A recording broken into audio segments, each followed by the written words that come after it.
So before we get started on the next section where we start to create components and so on, I just want to talk a little bit about TypeScript. So the use of TypeScript started in Angular 2, and it's been a huge part of the Angular community. Now, TypeScript is actually not mandatory in order to create Angular applications, but the amount of code and complexity that you would need to write in pure JavaScript is not even close to being worth it to not use TypeScript. Plus, it offers a lot of great benefits. So what exactly is TypeScript? It's actually a superset of JavaScript created by Microsoft. And if you don't know what I mean by superset, it's basically everything that JavaScript is plus more, plus additional features. Okay, it's JavaScript with classes and static typing and some other stuff that I'll talk about. So it all compiles down to regular JavaScript code. The browser can't natively parse TypeScript files, so it has to be compiled down to regular JavaScript. TypeScript also includes many ES6 Plus features and is completely compatible with ES6 and on. All right, so let's take a look at some of those features that TypeScript includes, and this is just some of them.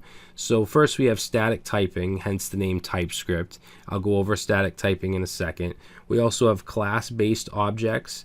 Now it's important to know that classes in JavaScript, just like TypeScript, just like ES6 classes, it's basically syntactic sugar. There's not real classes in the JavaScript language. It just basically sits on top of prototype-based objects.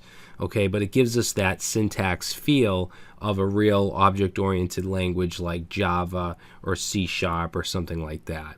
Okay, so it's very similar in syntax. We can also import and export modules with TypeScript. We have let and const scoping in place of var, as well as other ES6 Plus features like arrow functions, stuff like that. So it allows us to use the newer features of ECMAScript or JavaScript. So as I mentioned, TypeScript compiles down to regular JavaScript. We need something called the TypeScript compiler to do that, also called TSC. This is included with the Angular CLI as well as a lot of the quick start seeds. So this will compile the .ts files to .js files on the fly. Okay, you can also use TypeScript alone without Angular by running npm install TypeScript, and this would give you just the TSC program, and you could just compile your TypeScript to JavaScript without Angular. All right, so let's talk a little bit about static type checking, which is basically the core feature of TypeScript.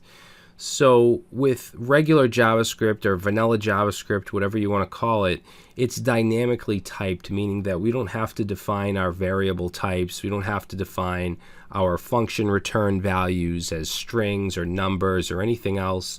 And we can also change a variable from a string to a number. It's very dynamic, but it can also be a bad, it can be a good thing because it's dynamic and it's less code to write, but it can also be a bad thing because it makes your code less organized and it makes it more prone to errors. With TypeScript, we can define types for our values. But what's even better is it's completely optional. You don't have to use static typing with TypeScript or Angular. It's completely up to you. Now, most Angular developers do use typing. They do use TypeScript. It's there to use, so you might as well use it. There's a lot of benefits to it, and I think a lot of developers find that out once they start using it. So here's a quick example of what you can do with TypeScript. So we're defining a variable here called name, and we're setting it to a string. We're saying whatever is put in this variable of name has to be a string. So we just use colon and then the type. And of course, Brad Traversy within quotes is a string. Now down here, what we're doing is we're defining a function, and you can see we can also add types to the parameters that are passed in. So we're saying num1 and num2, they both have to be numbers. If we don't pass in a number, if we try to pass in a string or a boolean, then we're going to get an error when we go and compile. Okay, now this right here is a type for the function return. So whatever is returned from add numbers should be a number, or has to be a number.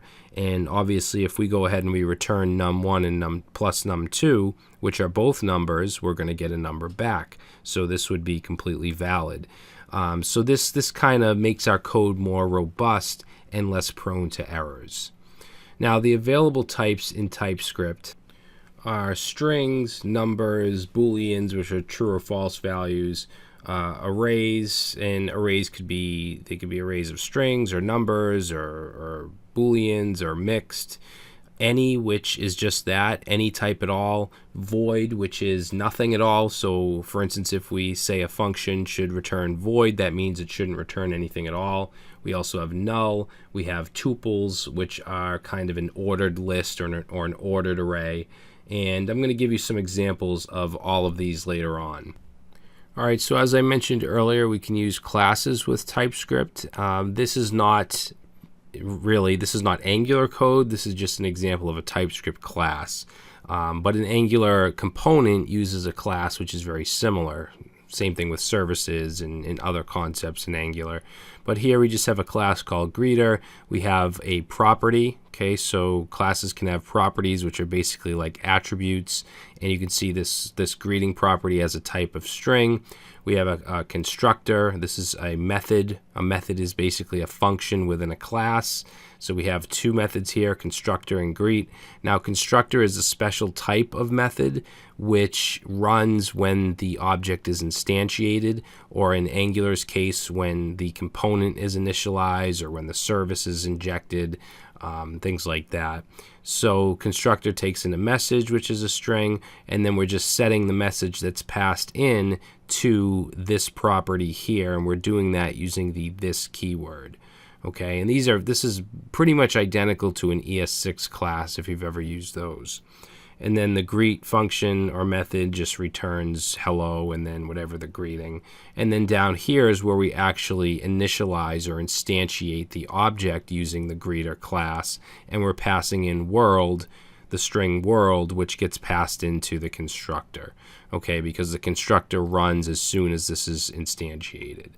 So that's a basic class, and it works just like a class in any other language. All right, so that's pretty much just a very brief introduction to TypeScript and what you can do. We're going to be learning more about TypeScript and its features all along this course. So in the next section, we're going to start to dive into Angular components.